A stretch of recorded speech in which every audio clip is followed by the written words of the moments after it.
Assalamualaikum warahmatullahi wabarakatuh.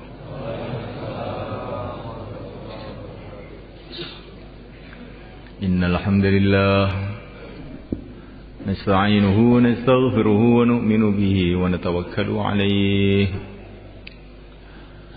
wa na'udzu bihi min shururi anfusina min sayyiati a'malina. من يهديه الله فلا مضل له ومن يضلل فلا هادي له. أشهد أن لا إله إلا الله وحده لا شريك له وأشهد أن سيدنا ومولانا وحبيبنا محمدا عبده ورسوله. اللهم صل وسلم وبارك عليه وعلى آله وأصحابه والتابعين لهم إلى يوم القيامة. أما بعد، فقد قال تعالى في كتابه الكريم: إن الذين قالوا ربنا الله ثم استقاموا تتنزل عليهم الملائكة ألا تخافوا ولا تحزنوا وأبشروا بالجنة التي كنتم توعدون. نحن أولياؤكم في الحياة الدنيا وفي الآخرة ولكم فيها ما تشتهي أنفسكم ولكم فيها ما تدعون نزلا من غفور رحيم. ومن أحسن قولا ممن دعا إلى الله وعمل صالحا وقال إنني من المسلمين.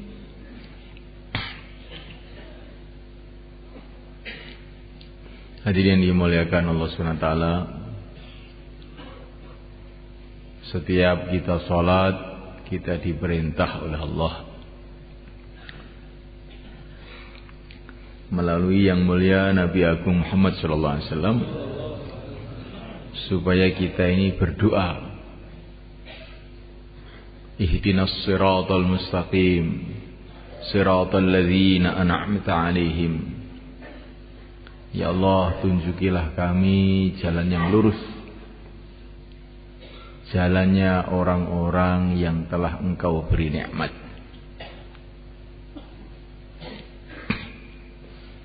Semua kita, bangsa mana saja, keadaannya bagaimana saja, laki-laki, perempuan, tua, muda, kaya, miskin, semua waktu sholat berdoa kepada Allah agar Allah memimpin kita, menuntun kita, sehingga kehidupan kita ini mengikuti jalan kehidupan orang-orang yang dikasih nikmat oleh Allah. Siapakah mereka? Telah disebutkan dalam ayat yang lain. Maksudnya adalah minan nabiyyin was-siddiqin wasyuhada was-salihin. Orang-orang yang dikasih nikmat oleh Allah, yang kita diperintah oleh Allah untuk berdoa, bercita-cita supaya hidup mengikuti jalan mereka, itu adalah para nabi pertama ini. Kita semua ini harus bercita-cita bagaimana hidup kita mengikuti kehidupan para nabi.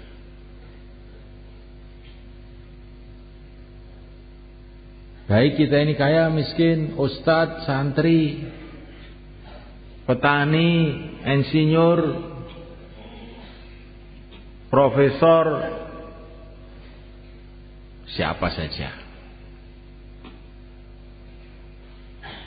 Mohon kepada Allah supaya kehidupan kita ini mengikuti jejak kehidupan para nabi. Siapa yang ikut jejak kehidupan mereka, mengikuti kehidupan mereka, selamat, dapat ridha Allah. Yang tidak, dia akan celaka, mendapatkan murka Allah. Jadi kita di dunia ini bukan bebas sak maunya kita. Saya mau hidup model begini, saya mau hidup model begitu. Tidak bisa. Kamu ini hamba Allah. Kamu ini ciptaan Allah. Tinggal di bumi Allah. Di bawah langit Allah. Dalam waktu-waktu yang telah ditentukan oleh Allah. Sudah waktunya kamu akan dipanggil oleh Allah.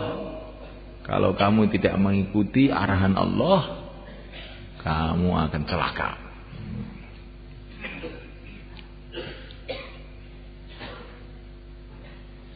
Anak-anak kecil di TK itu ditanya oleh gurunya, apa cita-cita kamu?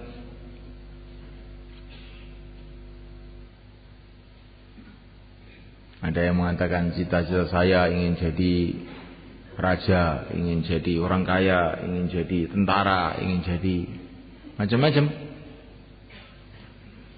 Anak-anak kecil ditanya sama gurunya begitu itu.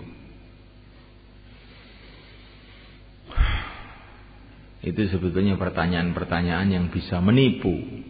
Tidak. Semua kita kecil, besar, tua, muda, cita-citanya harus satu. Bagaimana hidup kita itu mengikuti kehidupan para nabi.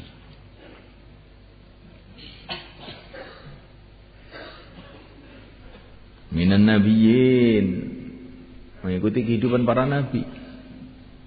Wasiddiqin, kehidupan para siddiqin, kehidupan orang-orang yang mantap imannya. Contohnya adalah Sayyidina Abu Bakar Siddiq radhiyallahu ta'ala anhu. Wasyuhada, ini yang ketiga, mengikuti kehidupannya orang-orang syuhada. Wassalihin, dan mengikuti kehidupan orang-orang soleh.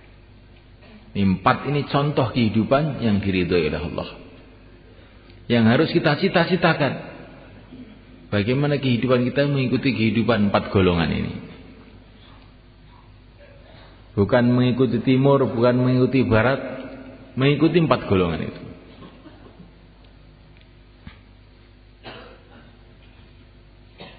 Minan nabiyyin, yaitu para nabi. Para nabi itu keadaannya macam-macam secara zahir. Ada nabi itu petani, seperti kakek kita Nabiullah Adam alaihissalam. Ini petani pertama di dunia. Beliau bertani padahal sebelumnya belum ada orang bertani. Belajarnya dari mana? Allah kirim malaikat Jibril ngajari Nabi Adam itu untuk bertani. Jadi ilmu pertanian itu juga asalnya dari langit sebetulnya. Cuman orang-orang sekarang sudah lupa. Petani pertama itu seorang nabi.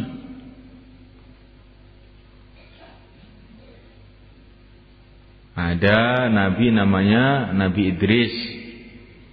Kerjanya itu bikin pakaian.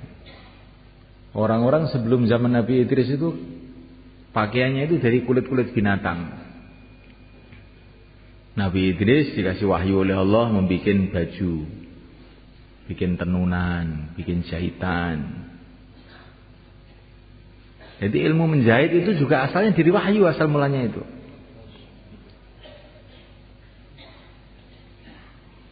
Ada nabi nama Nabi Nuh. Beliau ini adalah nabi yang diperintahkan oleh Allah membuat kapal. Jadi pembikinan kapal, bagaimana membuat kapal itu asal mulanya itu dari wahyu. Wasna'il fulka bi'ayunina wa wahyuna. Di Nabi Nuh itu membuat kapal dengan wahyu Allah. Bukan dari ITS, Institut Teknologi Surabaya, bukan.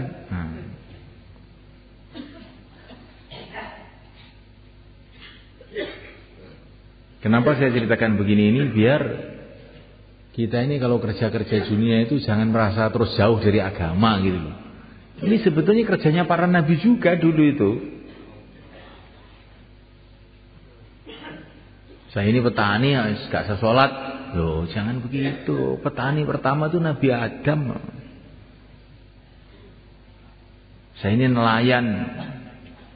Sholatnya itu ya kalau sudah turun dari kapal. Loh, jangan begitu.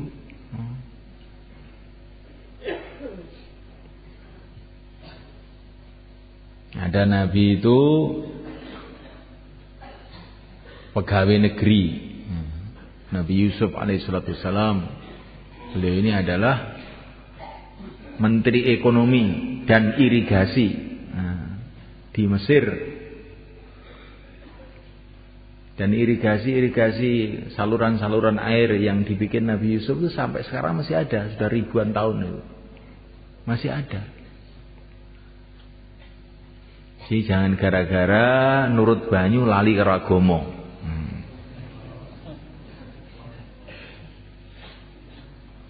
Nurut banyu kesel. Sewengi utuh ora turu, akhirnya subuh itu dikelantang, subuh di PP jam 09.00 ya kan.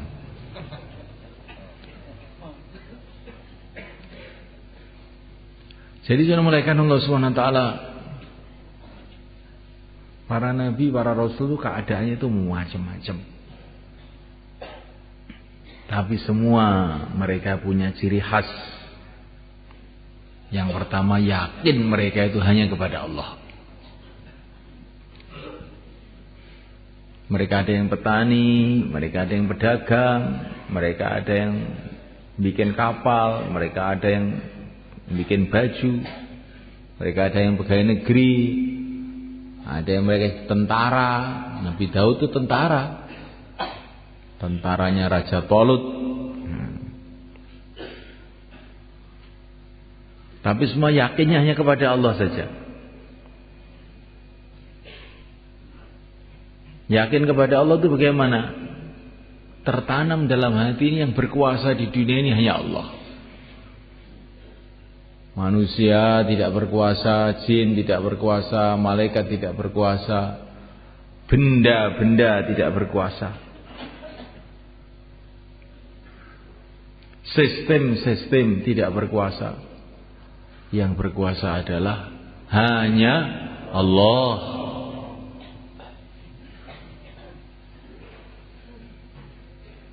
Bukan manusia yang berkuasa. Yang berkuasa adalah yang menciptakan manusia. Bukan raja-raja yang berkuasa. Yang berkuasa yang menciptakan raja-raja. Bukan sistem-sistem yang ada di dunia ini. Sistem yang ada dalam matahari, bulan, tumbuh-tumbuhan. Bukan itu yang berkuasa. Yang berkuasa adalah Allah yang menciptakan sistem-sistem itu.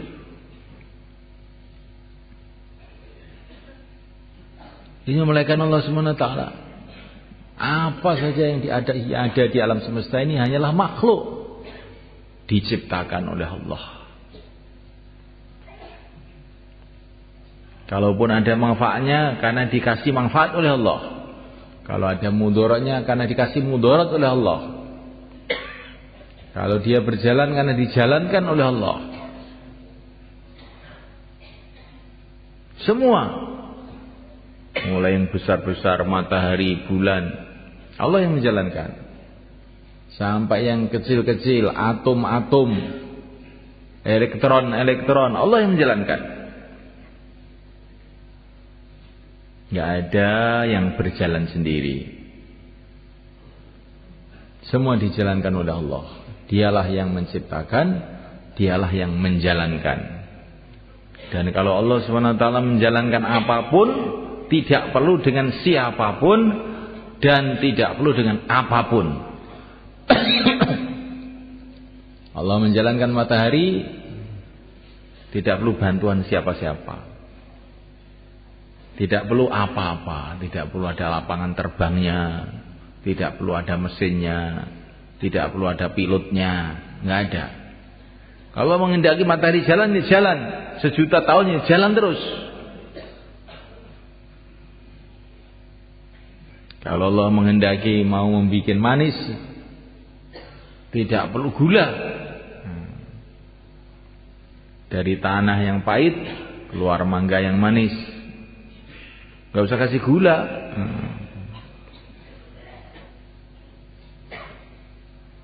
Semua dari tanah, mangga dari tanah, manggis dari tanah, kelapa dari tanah, rasanya macam-macam, bahannya satu, tanah. Jadi kalau Allah itu menghendaki bahan satu bisa macam-macam.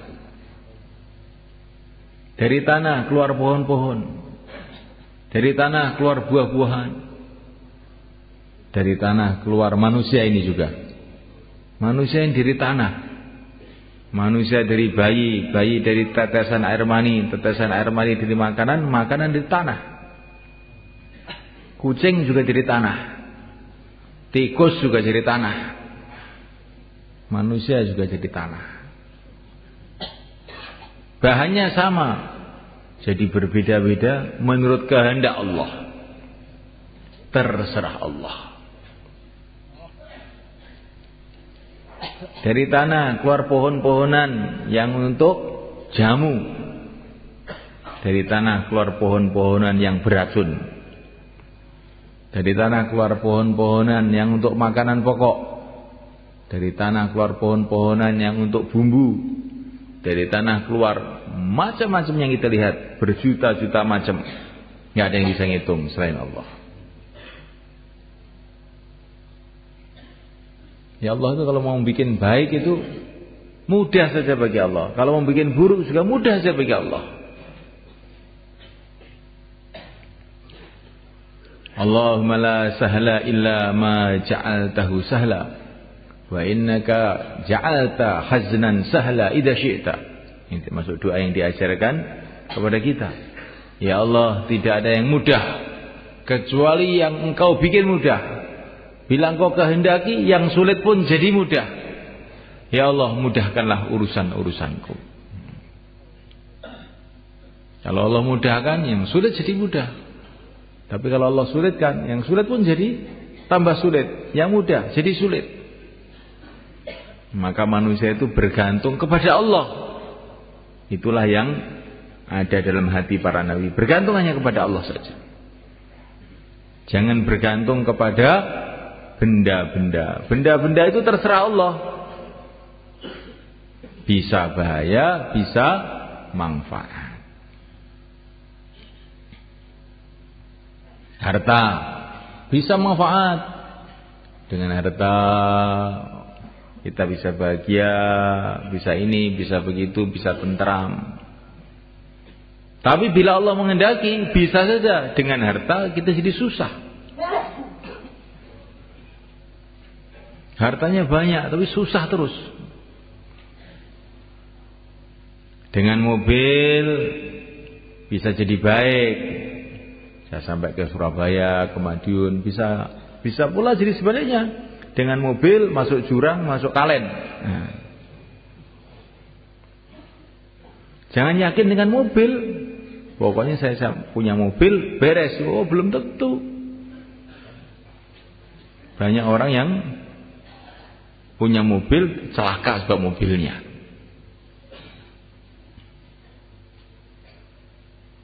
Istri, jangan kita yakin dengan istri, yakin kepada Allah. Ada orang kawin kemudian dia gembira, ada pula sebaliknya jadi susah sebab perkawinannya. Anak juga begitu. Bisa saja anak itu menjadi menggembirakan kita, bisa anak menyusahkan kita. Maka kita diajari dalam Quran, jangan hanya minta anak, jangan hanya minta istri. Rabbana hablana min azwajina wa dzurriyyatina qurrata a'yun waj'alna lil muttaqina imama. Ya Allah, jadikanlah istri anakku menggembirakan aku. Karena Engkau berkuasa ya Allah, menjadikan istri menggembirakan, menjadikan istri menyusahkan, anak juga begitu, teman juga begitu, kerajaan juga begitu. Enggak ada yang pasti baik itu di dunia itu enggak ada. Benda loh ini. Benda yang pasti baik itu enggak ada. Ada orang minum obat jadi sehat, ada orang minum obat tambah parah. Ada orang jadi raja tambah susah. Ada orang jadi raja gembira juga ada. Yang pasti baik itu di dunia ini nggak ada benda. Hanya satu yang pasti baik itu, yaitu taat kepada Allah. Itu pasti baik. Kalau orang taat kepada Allah, akhirnya dicintai oleh Allah, dibantu oleh Allah, dibela oleh Allah, maka jadi mesti baik. Yang pasti buruk itu juga tidak ada benda-benda itu, kecuali satu, maksiat kepada Allah. Maksiat kepada Allah itu akan mendatangkan murka Allah, akhirnya kita benjol, nabrak sana nabrak sini, celaka gitu. Itulah keyakinan yang dibawa para nabi itu. Pokoknya kok maksiat itu mesti bahaya kalau nggak tobat itu. Kalau taat mesti untung kalau ikhlas.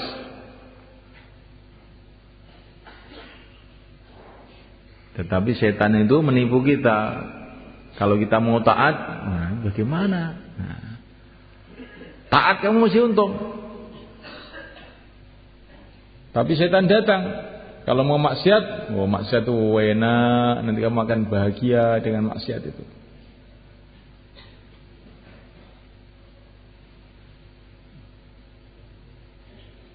Assalamualaikum.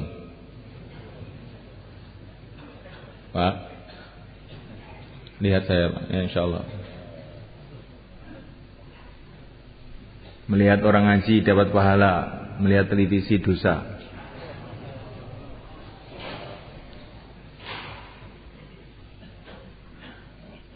Melihat orang iman dengan penuh kasih sayang dapat pahala. Laki-laki sama laki-laki loh. Laki-laki melihat perempuan bukan mahram dosa. Ini harus tahu nih, bukan sembarang melihat. Mau kemana? Mau cuci mata. Cukil mata kamu itu. Kok cuci mata itu malah ngeregeti moto we. Nah, mulaikan Allah Subhanahu wa taala yang maksiat itu mesti bahaya. Tapi dunia ini karena tempat ujian, bahayanya maksiat itu tidak Allah Subhanahu wa taala tampakkan kontan. Kadang-kadang juga kontan. Kadang setelah setahun, setelah 2 tahun, setelah 3 tahun baru Allah tampakkan bahayanya. Begitu juga orang taat di dunia ini kadang-kadang oleh Allah enggak ditampakkan hasilnya kontan. Tapi setelah sekian lama nanti Allah tampakkan hasilnya. Maka semulaikan Allah SWT, jangan bergantung dengan benda-benda. Benda-benda itu bukan mesti baik. Kenapa kita ini rakus ingin mendapatkan uang? Karena perasaan kita dengan uang itu mesti baik. Belum tentu. Ada orang bawa uang ke Madiun, 1 koper. Sampai di Madiun bisa beli ini, selamat pulang. Ada juga ke Madiun bawa uang, sampai di sana dicopet orang, akhirnya dia menyesal susah. Ada juga yang datang ke Madiun bawa tas isinya uang, dilihat perampok, buki setengah mati, dia ambil uangnya. Ini gara-gara uang juga, gara-gara uang digebukin orang, gara-gara uang bisa enak. Jadi jangan yakin sama uang.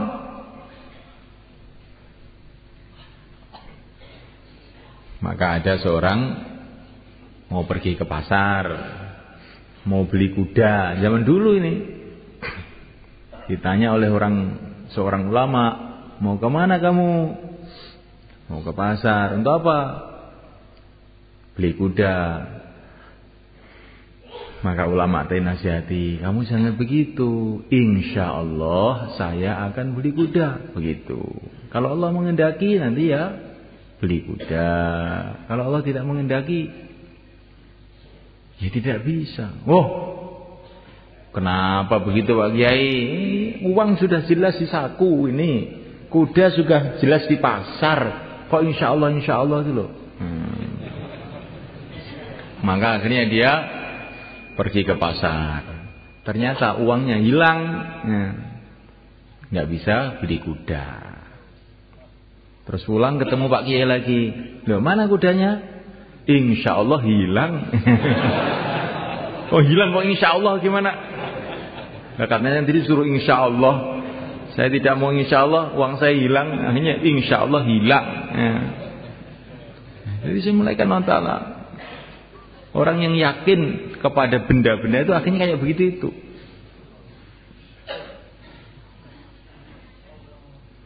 Pelajar, ini tahun ajaran baru, pikirannya kalau saya dapat ijazah, sudah pasti hidup saya itu sukses. Oh belum tentu. Yang mensukseskan kamu itu Allah. Maka jangan gara-gara sekolah kemudian nggak sholat. Banyak sarjana ekonomi malah melarat, tambah hari tambah banyak. Bukan banyak uangnya, banyak hutangnya. Yang tidak punya ijazah, tamatan SD, jualan bakso malah laku. Yang sarjana ekonomi jualan bakso malah tidak laku. Ini banyak kita lihat. Orang-orang Temboro yang kaya-kaya itu kebanyakan nul pudul nggak pernah sekolah itu. Kamu lihat aja ini orang Temboro mesti tahu. Sing sekolah-sekolah itu malah ngentek nih duit bapake. Ini gak iso golek duit. Jangan yakin dengan ijazah, jangan yakin dengan apa saja usaha. Yakinlah kepada Allah. Orang Jepang katanya pinter, bikin reaktor nuklir beberapa tahun yang lalu. Tahu-tahu reaktor nuklir yang meledos kena tsunami, bingung semua. Nah sekarang teknologi kamu justru menyusahkan kamu, bukan menggembirakan kamu, menyusahkan kamu. Negara-negara yang punya senjata-senjata canggih-canggih, punya bom atom, kata Maulana Umar, nanti satu saat mereka akan menyesal, karena bom atom itu akan meletus di rumahnya sendiri. Maka orang-orang yang nggak punya bom atom, alhamdulillah kok saya tidak punya bom atom. Punyanya kacang atom aja. Betul malah kan. Jadi benda itu nggak ada yang jaminan mesti menimbulkan kebaikan, nggak ada benda itu. Tapi manusia tidak berpikir. Manusia tidak berpikir bahwa teknologi mesti mendatangkan kebaikan, harta mesti mendatangkan kesuksesan. Ini pikiran yang keliru. Para nabi, para rasul mengajarkan kepada kita, yang pasti baik itu taat kepada Allah, yang pasti buruk itu maksiat kepada Allah. Yang lain-lain itu terserah Allah, bisa baik, bisa buruk. Maka yang penting hidup manusia itu taat sama Allah. Itu aja yang dipikirkan. Bagaimana saya taat kepada Allah? Kalau taat kepada Allah, apapun keadaannya, akhirnya jadi baik. Bagaimana tidak? Masuk surga. Tapi kalau maksiat kepada Allah, bagaimanapun keadaannya buruk. Bagaimana tidak? Mengesal akhirnya ke neraka. Kalau orang sudah bertentangan dengan Allah, maksiat kepada Allah, mau lari kemana? Lari ke timur, timur milik Allah. Lari ke barat, barat milik Allah. Mau naik ke atas langit, langit pun milik Allah. Mau turun di bawah bumi juga bumi milik Allah. Mau lari kemana? Orang kalau sudah maksiat kepada Allah, tidak tobat kepada Allah, pasti celaka. Nggak akan bisa tidak. Kalaupun kelihatannya sekarang itu masih meger-meger, segar bugar, itu karena belum waktunya saja. Orang naik mobil Mercedes, jalan tol, enak, nggak tahu di depannya itu jurang. Orang-orang takjub, kok enak temen. Nggak ngerti, baru beberapa menit jungkel di situ, hancurlah dia sebenarnya. Itulah ibaratnya orang maksiat. Walaupun enak pun enak menuju neraka. Enak apa? Bukan enak. Tapi kalau orang taat, Walaupun naik dokar, naik cikar, jalan kaki, kakinya kena duri, berlumpur jalannya, tapi ini menuju taman-taman yang indah, gak apa-apa. Minan nabiyyin, inilah yang harus kita ambil dari pelajaran para nabi itu, yakin kepada Allah. Kemudian ciri khasnya kehidupan para nabi itu, setelah yakin kepada Allah, senantiasa berhubungan kepada Allah dengan ibadah, sholat, zikir, doa. Kalau orang yakin kepada Allah kemudian tidak mau membuat hubungan kepada Allah dengan ibadah, ya orang betul-betul orang rugi sebenarnya.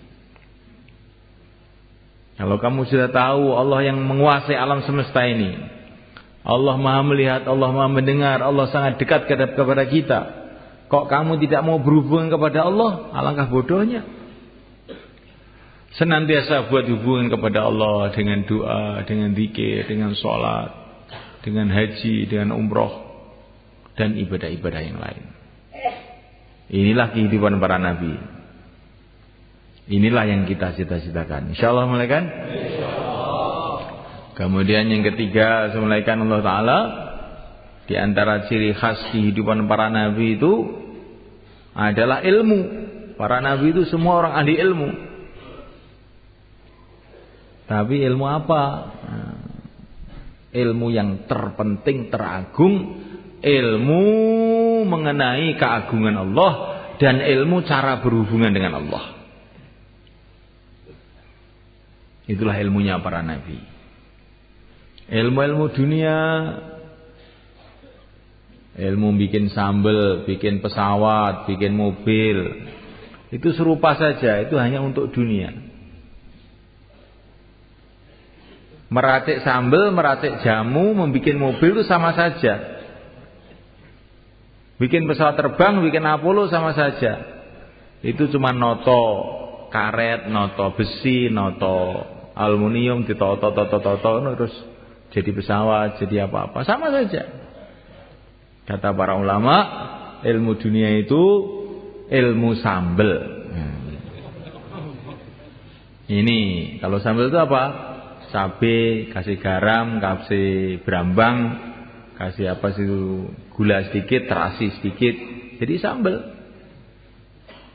Kalau pesawat, karet sedikit, tambah besi sedikit, terus kasih angin sedikit, kasih apa sedikit, tata-tata jadi pesawat. Sama aja, cuma nata benda-benda.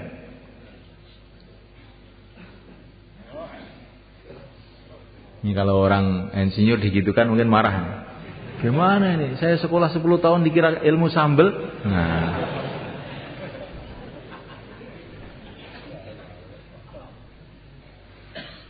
Mulaikan Allah Subhanahu wa taala. Memang begitu itu kalau kita renungi, cuman ilmu menata benda-benda.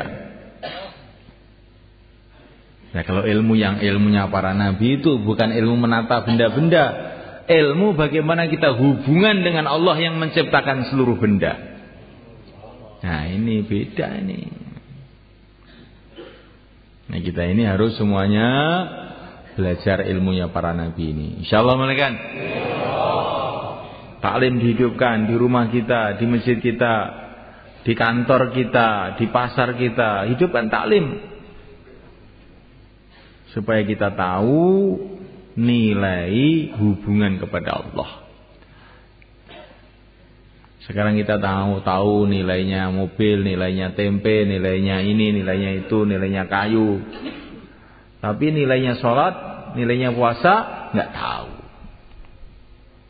Akhirnya nggak mau puasa, hanya sholat males, nggak tahu nilainya. Seperti anak kecil, nggak tahu nilainya intan, dikira intan itu sama aja dengan kaca. Begitu juga umat manusia sekarang itu tidak tahu nilai amal. Sehingga amal itu dikira apa sih, dan nggak ada apa-apanya. Di anak kecil dikatakan ini kaca harganya 5.000. Kalau ini intan harganya 500 juta. Orang gila katanya. Apa? Sama-sama meling-melingnya saja. Sama-sama enggak manis, ya. Sama-sama enggak bisa dimakan. Kenapa ini jadi 500 juta? Kenapa? Karena kamu tolol, Jadi semulaikan Allah Subhanahu wa taala, maka taklim kita hidupkan semulaikan. Supaya kita ini tahu nilainya hubungan dengan Allah, nilainya amalan. Kita Ramadan, sebentar lagi akan Ramadan. Ada orang tuh Ramadan karena ikut-ikutan, ada Ramadan karena tahu nilainya Ramadan. Kalau Ramadan ikut-ikutan itu gimana? Malam pertama masjidnya penuh sampai belakang. Malam kedua kurang 1 sop. Malam ketiga, keempat kurang. Nanti kalau akhir Ramadan tinggal imamnya sama makmumnya. Karena ikut-ikutan. Nah kamu kok nggak ke masjid lagi tuh? Sudah capek. Ini sudah hari raya. Sebentar lagi waktunya bikin kowe, bukan waktunya tarawih ini sekarang ini. Mau beli baju. Ini amal karena ikut-ikutan. Tapi kalau amal karena tahu nilainya amal, maka awal Ramadan sungguh-sungguh, malam kedua tambah sungguh-sungguh, akhir Ramadan ini barokahnya tambah banyak, tambah sungguh-sungguh. Masih muda sungguh-sungguh, tambah tua sudah mengkis mengi, amalannya tambah sungguh-sungguh. Mumpung masih bisa amal. Bukan suruh amal, aku wis tuwek ngamali bagiane cah nom-nom. Aku tak nang omah karo nglinting mbako iki wae. Lho, iki amal krana elu-elu dadi ngono kuwi. Kalau amal tahu nilainya amal, tambah tua tambah gentileng. Tambah tua tambah sungguh-sungguh. Tambah capek tambah gembira. Nabi mengatakan tambah capek pahala tambah banyak. Innama ajruki ala qadari nasabiki, kata Nabi kepada Sayyidah Aisyah radhiyallahu taala anha, pahala kamu menurut capek-capek kamu. Kenapa kamu ngantuk? Karena capek, Pak. Kamu dengarkan bayan karena ikut-ikutan. Kalau dengar bayan karena tahu nilainya amal, tambah capek, tambah melek. Kalau capek ngantuk, itu amal ikut-ikutan. Ini pentingnya ilmu sama mereka. Nah, mulaikan Allah Ta'ala, dan diantara ciri khas kehidupan para nabi adalah dakwah. Nabi itu bukan hanya ibadah sendiri, tapi ngajak orang untuk ibadah. Bukan hanya iman, tapi ngajak orang kepada iman. Seluruh para nabi orang-orang ahli dakwah, siang dan malam mengajak manusia dengan penuh kasih sayang dan kesabaran ketabahan. Inni da'utu qaumi laila wa nahara, siang malam tidak peduli. Kita pun harus bercita-cita seperti itu. Insyaallah, kan? Di mana hari kita tidak ajak-ajak orang, kita harus istighfar. Ini hari ini saya menyeleweng dari jalannya para nabi. Jadi dakwah ini bukan istilahnya itu acaranya orang Temboro, acaranya orang Pakistan, acaranya orang Jakarta, bukan. Ini dakwah itu amalannya para nabi. Semua kita harus usaha dengan sungguh-sungguh supaya kehidupan kita itu kehidupan dakwah. Insyaallah, kan? Dakwah itu bukan ceramah. Dakwah itu ngajak kepada Allah, ngajak supaya orang itu ingat pada Allah, taat kepada Allah, itulah namanya dakwah. Ketemu teman kita yang lagi sibuk dalam urusan-urusan. Pak, dunia ini tidak lama, sebentar lagi akan kita tinggalkan semua. Kesuksesan kita, kemuliaan kita bukan kalau kita mendapatkan dunia. Dunia semua akan kita tinggalkan. Kesuksesan kita kalau kita ini bisa menggunakan dunia kita ini untuk taat kepada Allah. Bagaimana caranya? Caranya kamu keluar 4 bulan untuk latihan menggunakan dunia untuk taat pada Allah. Bagaimana, Pak? Insyaallah. Begitu semalaikat. Dakwah itu tidak menyuruh orang meninggalkan dunia. Bukan. Nanti sebentar lagi meninggalkan sendiri. Ya. Meninggal dunia semua. Dakwah ini tidak menyuruh kamu meninggalkan dunia. Suruh ngatur dunia kamu itu sesuai dengan agama. Gunakan dunia kamu untuk taat kepada Allah. Makanya taat kepada Allah, dagangnya taat kepada Allah, maka akan diberkahi dagangnya. Jangan dagang dengan riba.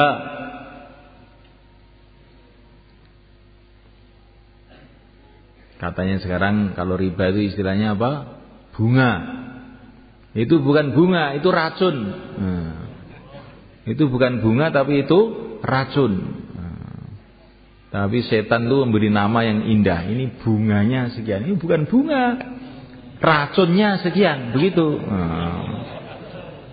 Saya mau nitip uang saya di bank ini, racunnya berapa, Pak? Gitu tanyanya. Bukan bunganya. Setan itu pandai melakukan barang-barang buruk dikasih nama yang baik-baik. Barang baik dikasih nama buruk. Itu kerjanya setan itu. Maka kita jangan mau ditipu. Jadi semulaikan Allah SWT, para nabi itu semua siang malam dakwah. Di lingkungannya masing-masing. Kecuali satu nabi, yaitu pimpinannya seluruh nabi, nabi kita Nabi Agung Muhammad SAW. Beliau bukan dakwah di lingkungannya saja, dakwah seluruh alam. Maka kita pun dakwah seluruh alam. Bagaimana caranya? Jamaah mengeluarkan jamaah. Jamaah 3 hari mengeluarkan jamaah 3 hari. Jamaah 4 bulan mengeluarkan jamaah 4 bulan. Jamaah keluarkan jamaah, itulah namanya dakwah seluruh alam. Maka kalau ada jamaah-jamaah datang ke masjid kita, kamu tanya, ini jamaah ini mau mengeluarkan jamaah kapan? Kalau mereka jawab, ini belum ada musyawarah. Wah, kamu itu berarti belum ada fikir alam.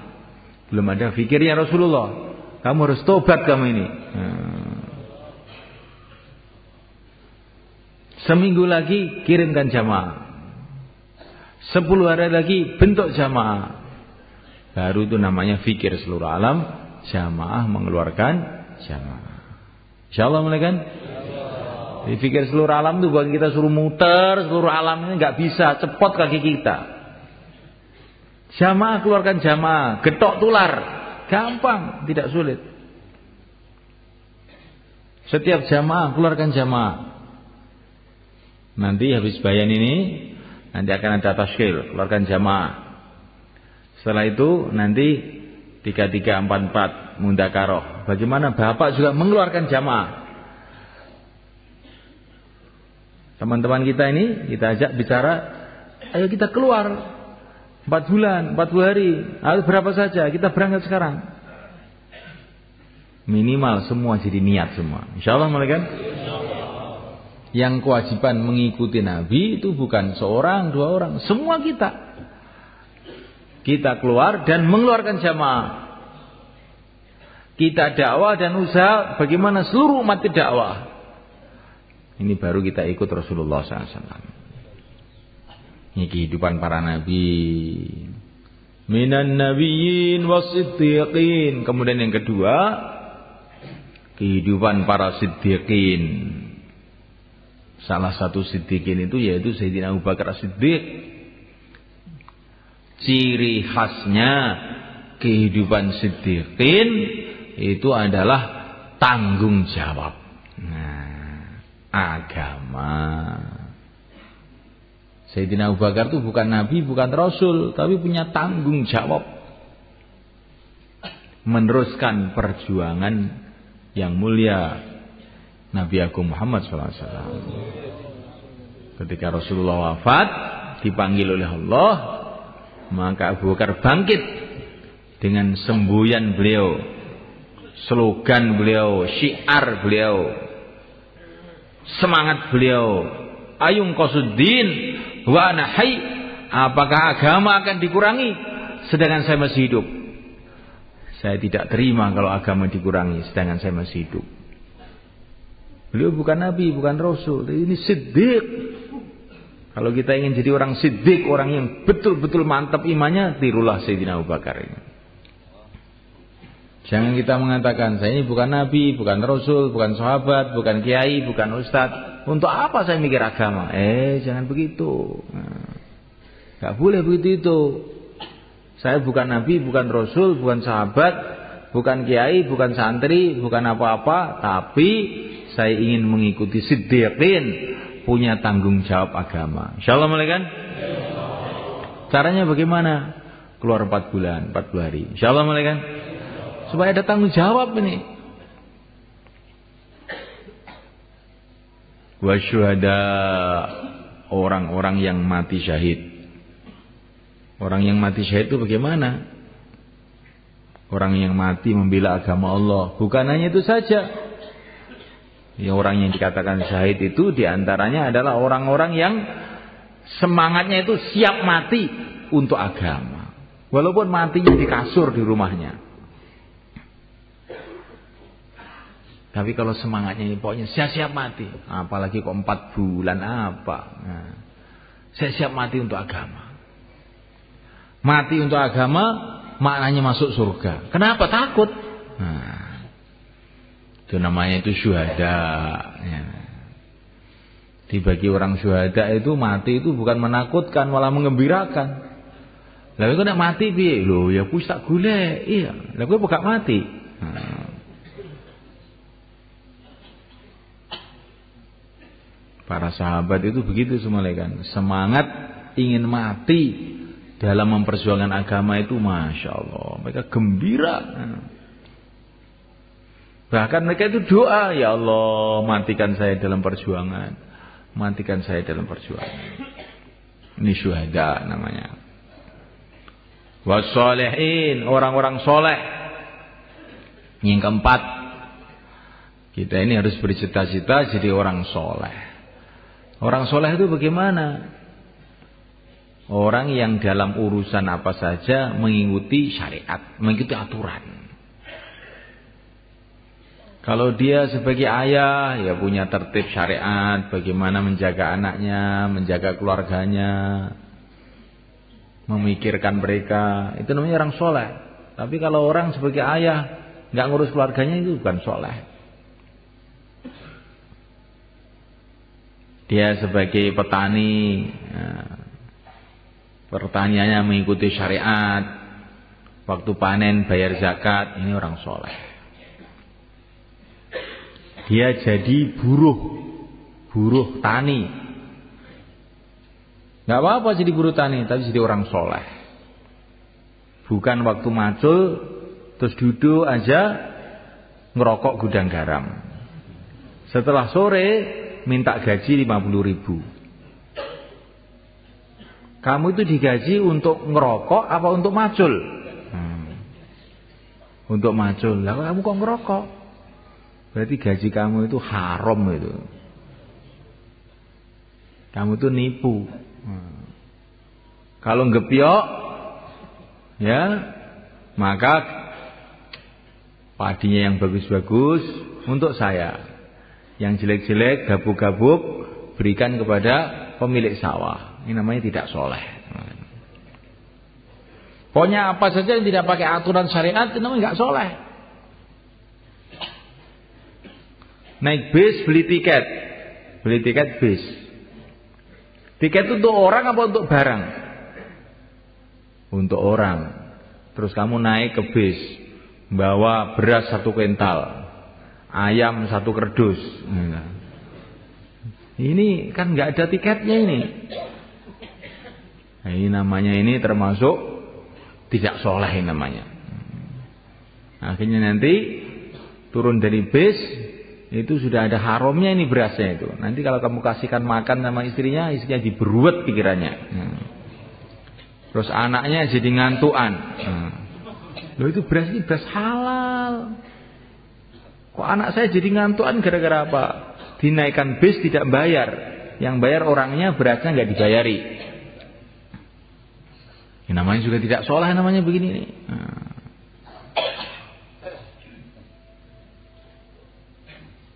Maka kita semuanya mengikuti aturan syariat. Insyaallah mulai kan? Apa saja tanya kepada para ulama, ini aturan syariatnya bagaimana? Kalau tidak, kita ini perasaannya berbuat kebaikan padahal berbuat keburukan. Pergi haji ke Mekah, sudah ditulisi di anunya itu, tiketnya ditulisi, ini hanya boleh bawa barang 20 kilo. Ini bawa pulang 50 kilo. Makanya sama pegawainya pesawat itu nggak boleh. Jangan banyak-banyak, ini 20 kilo saja. Nggak apa-apa, udah saya kasih uang 100.000, diam aja ya. Nah, haji mabrur itu, haji mabur we. Gimana ini semuanya kan?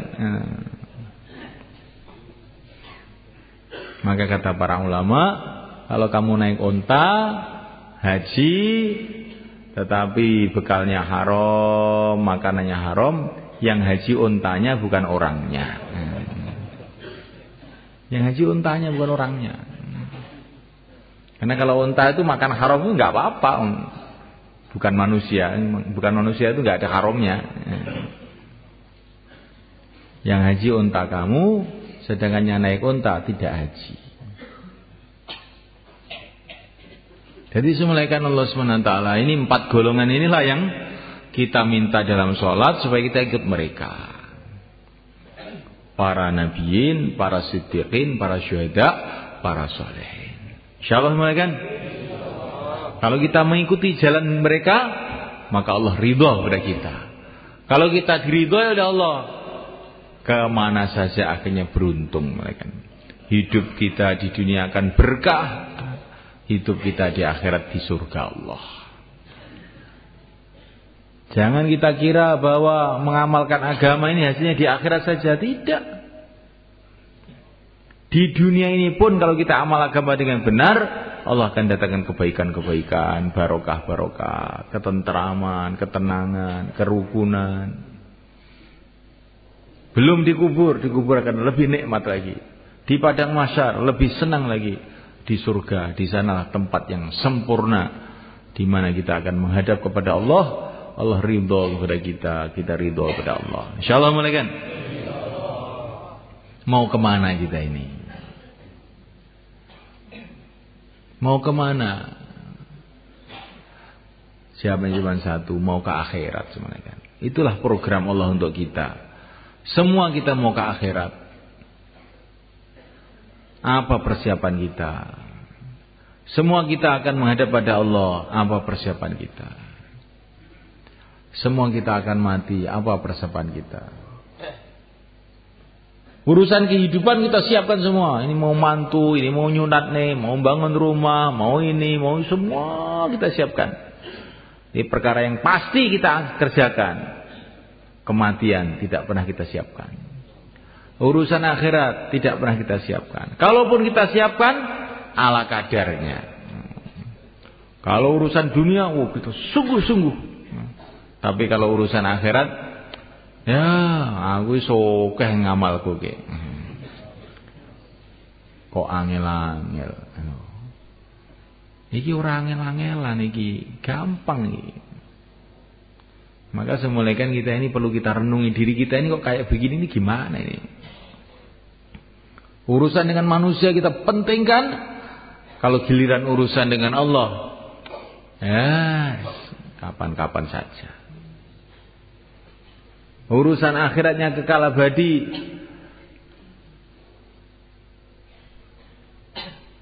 kita cuekkan.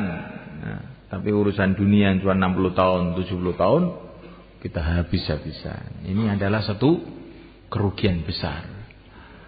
Sebelum datang mati menjemput kita, sebelum datang malaikat Israel untuk menuntun kita menuju Allah, kita sekarang bikin persiapan. Insyaallah malaikat.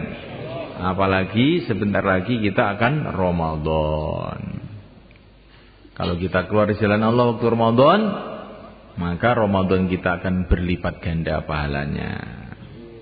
Kalau kita keluar di jalan Allah waktu Ramadan, keluar kita juga berlipat ganda, tidak seperti biasanya. Maka sebaik-baiknya waktu untuk keluar itu adalah bulan Ramadan.